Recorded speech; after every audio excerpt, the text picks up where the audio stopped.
Hello tout le monde, je suis super content de vous retrouver sur la chaîne pour cette nouvelle année scolaire et on espère que les contenus qu'on vous prépare avec Étienne vont vous plaire. Imagine un peu le scénario. Il est 23h, ça fait déjà 4 heures que tu travailles non-stop car t'as 2 examens demain. Petit bémol, c'est que tu t'es mal organisé et t'as eu le temps de réviser qu'une seule des 2 matières qui t'attend. Autant te dire que ce soir, c'est mort, tu dors pas et tu vas bachoter toute la nuit. Et si je te disais que tu pouvais éviter de vivre ce genre de moments stressants, horribles, grâce à un super pouvoir imbattable? Oui, un truc un peu en mode Superman, Iron Man, Batman ou n'importe lequel de la clique. Allez, j'arrête le teasing, je parle bien évidemment d'un outil dont on te parle tout le temps pour sauver tes études. C'est le planning de travail. Cet outil va non seulement t'aider à t'organiser et performer pendant ta scolarité, mais aussi tout au long de ta vie. Et si tu l'as encore jamais testé, crois-moi, ça va tout changer. Chez les Sherpas, les plannings de travail, on en a fait un paquet au cours de nos études afin de réussir à concilier performance et équilibre de vie. Et aujourd'hui, on voulait te donner tous nos conseils pour en construire un qui te ressemble. C'est parti!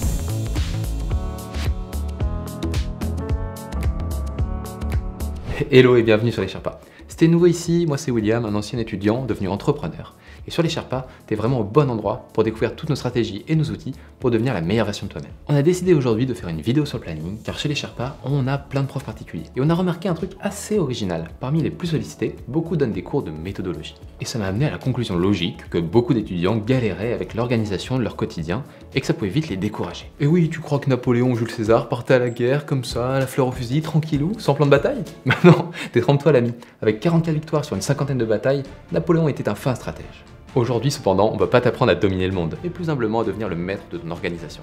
Et c'est déjà pas si mal, je pense. Voilà donc les étapes à suivre pour construire un planning de travail aux petits oignons. La première étape est de savoir pourquoi tu crées ton planning. Par exemple, est-ce que c'est dans le cadre d'un examen type bac ou concours? T'as envie de réussir haut la main? Parce que t'as envie d'améliorer tes notes sur le long terme et postuler pour devenir pilote de chasse? En fait, le but d'un planning, c'est principalement de mettre à plat tous tes objectifs et tes besoins, afin derrière de réorganiser ton travail selon tes priorités et tes disponibilités. Donc partons du principe que ton objectif est d'arriver à ton examen en étant prêt à tout dégommer. Commence dans ce cas par noter les matières sur lesquelles tu vas être évalué, est-ce que tu connais leurs coefficients, leur mode d'évaluation, est-ce que c'est un oral, un QCM, une dissertation? Et en bonus, si tu as envie d'anticiper l'étape suivante, tu peux aussi ajouter un petit commentaire à côté de chaque matière pour indiquer si tu es à l'aise ou pas dessus. Si je te prends un exemple ici que tu regardes sur l'iPad, je pourrais par exemple mettre ici maths, histoire, anglais, mettre le coefficient associé à la matière, son mode d'évaluation, est-ce que c'est un oral, un QCM, une dissertation, et mettre surtout le petit commentaire pour savoir si je suis à l'aise ou pas dans la matière, si je suis moyen, bon, très bon, nul. Ok, pour l'instant tu vas me dire, bon, il n'y a rien de révolutionnaire. Mais t'en fais pas, on va affiner ça au fur et à mesure pour que tout devienne limpide. Passons désormais à notre étape numéro 2. L'idée ici, c'est de hiérarchiser toutes les infos que tu as récoltées à l'étape précédente. Et en gros, plus une matière est importante, plus elle doit avoir a priori une place de choix dans les créneaux horaires de ton planning pour que tu puisses avoir le temps de la travailler. Et pour déterminer l'importance d'une matière, c'est très simple en fait. Tu prends le temps de réfléchir à 3 facteurs. C'est les fameux 3 sommets de notre triangle, de notre triptyque. Le premier sommet, c'est le coefficient. Car avoir 20 dans une matière coef 1 versus 20 dans une matière coef 10, ça c'est différent sur la note finale. Le deuxième sommet, c'est la fiabilité, ou ce qu'on aime appeler le retour sur investissement. En effet, certaines matières sont plus sujettes aux aléas. Par exemple, en philo, t'es jamais à l'abri que ton correcteur ne soit pas fan de l'interprétation de ton sujet. Alors qu'en maths, 2 plus 2, ça fait toujours 4 a priori. Vraiment, je crois. Et le troisième sommet, c'est ton niveau dans la matière. Est-ce que t'es à l'aise dans celle-ci? Pour ça, fais simplement un petit retour sur tes notes de l'année. Et si t'as que des 4 et des 5, a priori, t'as malheureusement encore un petit peu de boulot. La troisième étape, c'est d'identifier les créneaux dans ta semaine sur lesquels tu sais que t'auras pas de temps pour bosser de façon perso. À savoir les heures de cours, les transports, les déjeuners, les dîners, les douches, mais aussi les heures de sommeil.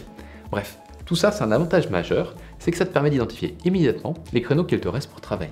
Une fois que tu as tout ça, tu vas pouvoir définir des plages horaires quotidiennes où tu vas réviser. Ça peut être par exemple tous les soirs de 18h à 20h après les cours, et ensuite tu peux t'y remettre pendant 1 ou 2 heures après le repas. Mais surtout, et j'insiste, ne t'emballe pas et reste réaliste. À titre indicatif, chez les Sherpas, on estime qu'il faut entre 20 heures et 30 heures de travail perso par semaine pour le collège, le lycée et la fac, et entre 25 et 40 heures pour les filières un peu plus sélectives. Bon là je t'entends déjà dire 40 heures, mais c'est énorme! Certes, mais on a eu le retour de plein de candidats qui faisaient ça en médecine en prépa, et ça avait l'air de bien marcher pour eux. Par ailleurs, tu peux pas faire que bosser, donc essaye de réfléchir dès maintenant à un volume horaire que tu vas réserver aux sorties et à tes loisirs. En période de révision, bien sûr, tu vas mettre les bouchées doubles et beaucoup bosser, mais on te recommande quand même de souffler au moins un soir par semaine.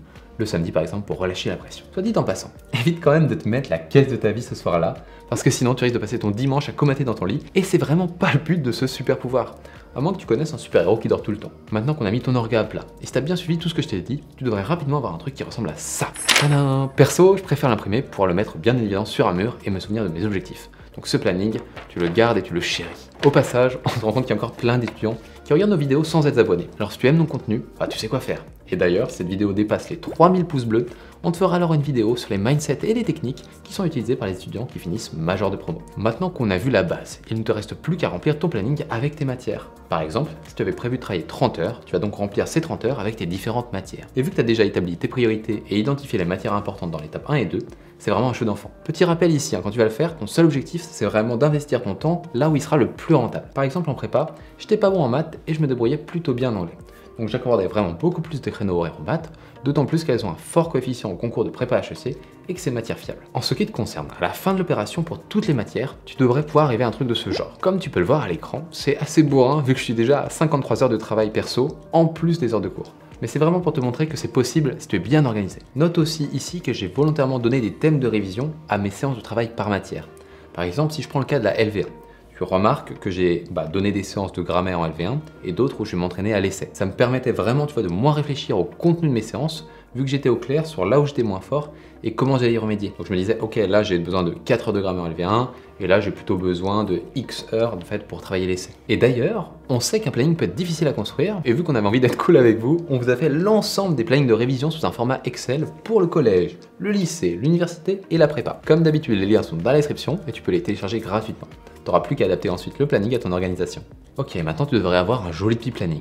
Et les premières semaines vont vraiment être décisives pour voir si ton planning te convient en termes de rythme. Et si c'est pas le cas, pense à le modifier petit à petit pour mieux le faire coller à ta réalité. Une fois que tu auras sa version finale, il va plus trop bouger, donc c'est à ce moment-là que tu vas vraiment devoir avancer et progresser, que tu vas faire des progrès. Il reste un petit truc pour t'aider si tu sais pas quoi faire durant tes sessions de révision.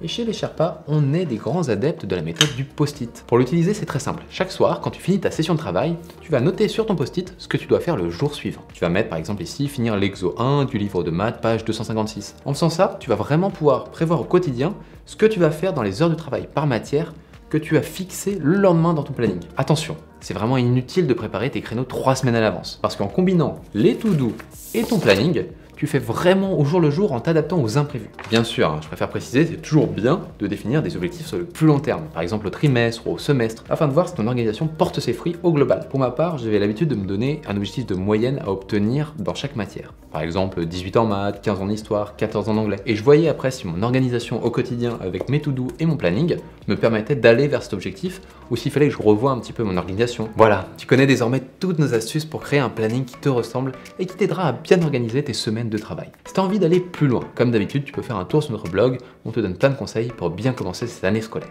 Et nous, on se retrouve très bientôt de toute façon pour une prochaine vidéo. Ciao ciao!